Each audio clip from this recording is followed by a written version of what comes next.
Welcome back to Glendale Today. I'm Vice Mayor Hugh. We're here at the Glendale Regional Public Safety Training Center, and we're continuing our conversation with Lieutenant Earl Montgomery, who's in charge of the officer training that goes on here at this facility. Lieutenant Montgomery, before we continue, tell me a little bit about your career with the Glendale Police Department. I've been with the department about 18 years, and I've been fortunate to do many different things in the department, but training has always been there throughout my career. And early on, I was a recruit training officer at the Arizona Law Enforcement Academy. I was a longtime field training officer and a field training sergeant for many years, and now I'm the training lieutenant. So it's no coincidence that training has stayed with me, and I have a true passion for it, so I'm very grateful to have this opportunity. Lieutenant, you showed us the shooting range, the MILO range theater, and the box drill reaction exercise. Now let's take a look at those. Glendale Police, stop! Stop! Put your hands up where I can see them. Go! I'll watch the car. With the indoor training facility, the MILO range, and Sergeant McDaniel is going to explain how it works. Well, on this system here, this is our simulated drills that we use with our officers. We bring them in here. Obviously, this is a non-lethal situation. We take away their weapon systems from them. We issue them these guns here, which has lasers in them. They also have a trigger reset, so it acts exactly the way their normal weapon works in the street. They come in here, usually they come in here every year for at least what's called their judgment shoot, which is an Arizona Post certification that they have to go through every year. They'll come in here, we pick out certain scenarios. We pick out what is called lethal shoot scenarios. We pick out non-shoot scenarios, which is basically giving verbal commands. And then we also pick out challenge scenarios, which is something that if the suspect did something, they could engage lethally, but if the officer provides enough verbal contact with the suspect will stop doing their action. Thus, it will come down to a non-lethal situation, which is really important to understand that an officer can escalate to lethal, but also de-escalate just as fast. Drop your weapon. Do it now. Do it now. So we bring them in here at least once a year, sometimes twice a year. We use different props that we have in here. We have a wall, we have a trash can. We use those, what we call cover and concealment. Obviously, a wall is more cover, the trash can is more of a concealment, making sure that they use proper cover and concealment. We make sure that when they're in here that they're able to, proper draws, proper language that they're using. We have video cameras. There's 4 video cameras in here, so we can actually record everything that they do. We can actually play it back to them to show them when they think, yeah, I was behind cover. No, let me show you. See how much you're exposing of yourself. So we can show those type of things. We can also show how they give commands and the way that they look. Because remember, a lot of a police officer's command is just his presence and the way that he acts. When they come in here, like I said, it's all laser operated, so we actually will play this back to them and actually show them where their shots are being fired. One of the new features that they have with this system is we can actually turn all the lights off in here. We can actually dim down the actual system itself, where they have to use a special light, and there's 2 special lights. One is actually a gun light that goes on, and the other one is a handheld light, and there's a specialized infrared lenses in here that they'll project on there. It looks just like a flashlight, except there's no light emitting from here. And that shows us, are they using good proper tactics in reference to their light discipline? Are they making sure that they are using light discipline when they need to use light discipline? And it's another way for us to be able to judge their ability to see lethal threats in a night situation, especially for our officers that are working swing shifts and graveyards. It sounds like a great big video game and sounds fun to me, but I'm sure when you're going through this, taking it seriously, it's got to be a lot of tension for these officers. It is. They have to interact with it because the camera is going to be going, they're going to be on camera. They have to interact with whatever's up on the screen. So it does, depending on the scenario that you give them, it can definitely raise the tension a little bit in here. If they make a mistake, does that become also part of the training? Absolutely. We have to go over it, recorrect that mistake, make sure that we have other scenarios that are similar to it. We don't go over the same scenario. We'll go over the similar scenarios to make sure that whatever mistakes that they made during that one scenario are corrected. Because when we go out to the street, we want to make sure they have the most up-to-date knowledge and most up-to-date tactics. Do you think we can get like Lieutenant Montgomery to come in and demonstrate this for us? I'm sure he'd be willing to do that. Let's do it. Okay. You are responding to the call of an armed suspect at a local dry cleaners.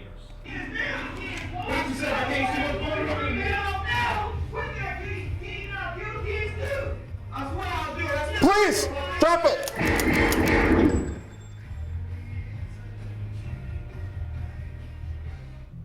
And then what we would do at this point in time, we discuss his tactics, because I've watched all of his screens here.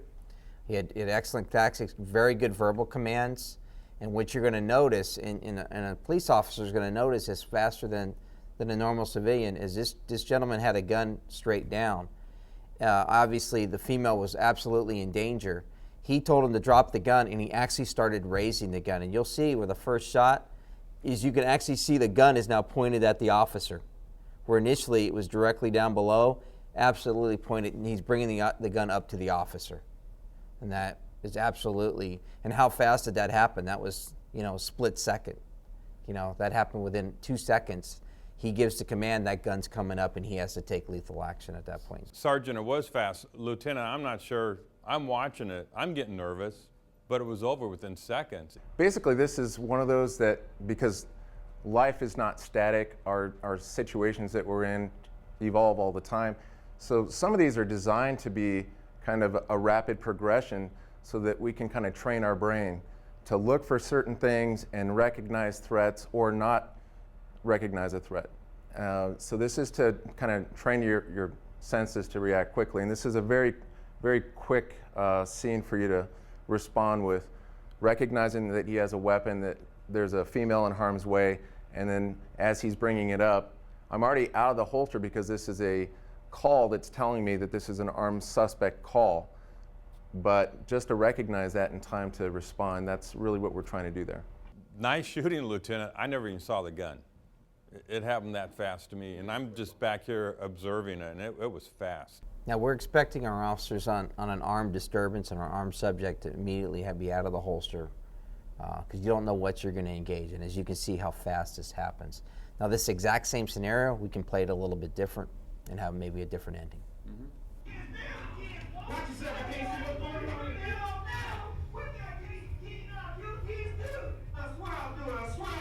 Please drop the weapon! Drop your weapon!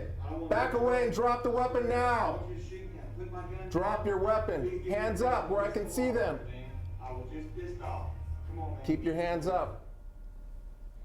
See, the exact same scenario. Excellent commands by the lieutenant.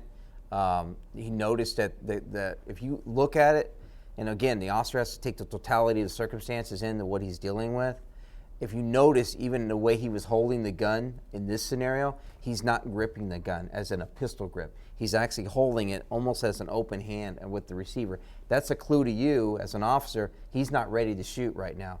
He immediately looked up at the lieutenant but did not display the gun or start bringing the gun up. The gun never moved, it stayed low. He backed away from the female, which now allows the female to have some more safety.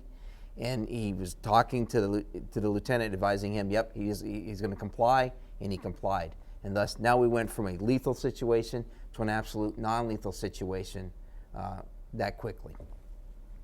Yeah, I'm glad you saw all that because I didn't see any of that. This one, I could see the gun, but I didn't realize how he was holding the gun, and the threat was a little bit less. Correct. And we expect the officers to be aware of that and to understand when they come into a situation to be looking for those things. We teach our officers, look for the hands. The hands are what's going to hurt you. When you see something in the hand, how are they holding it? And in this case, he's definitely not holding that weapon as a normal shooter would hold it. And he never moved that weapon. That muzzle, that gun stayed down at all times, and never did he even attempt to bring that gun up. Yeah. Just watching the scenario, my heart's racing. I can't imagine what it'd be like in real life to get out of your squad car and have to confront this on a how you guys do constantly. And it's a shoot, don't shoot, and what's going to happen next. Yeah, these decisions are made very quickly out there. And so this MILO theater is such a valuable asset because, as you saw, it's the same setting, but different outcome because the operator can control that. So officers aren't coming in with the old systems that we had. FATS was one of them. You couldn't help but memorize. I recognize this is what's going to happen. So that's the great thing is there's so many things they can change. They could change the outcome of it, and therefore I'm always really trying my hardest to decipher what's going on and say, well, I know this is going to unfold this way and I can take this action. That's what I love about it. And you saw that it's the same scenario run two different ways. How often do the officers have to receive this training? We do the MILO judgment shoot once a year. Do you do others besides a judgment shoot where you might have 2 officers or 3 officers at the same time? We do. We're able to put up to 4 officers on this system, but right now we just deal with 2 because that's more realistic. We'll bring 2 in. Again, the same thing. We can put a scenario together that maybe they've seen before, run one way, and we'll run it a whole different way. There's approximately 500 scenarios on this system, plus every year it gets updated with new scenarios that we go through. Now, some of the scenarios obviously are not what we considered realistic scenarios. We try to use what we believe our officers are going to see in the street. We try to keep it realistic for them. But what I love about it is that we can change any of the outcomes we want. We can change it from a lethal situation to a non-lethal situation to a challenge situation. And the officers don't know what they're going to come into. We do like to use a 2-officer approach. One is because you're seeing how well they work together. Is one seeing something that another one's not seeing? We have the ability with this system here, when there is 2 officers, that we can divide their attention. There are scenarios in which 2 things are happening at one time and they have to be able to relate to those things. Because what one officer's seeing, because he's viewing one side of the screen as a non-lethal situation, the other officer who's dealing with another subject on the other side of the screen becomes a lethal situation. And then how does this officer over here react to his non-lethal situation? It's amazing what you guys can do and using electronics.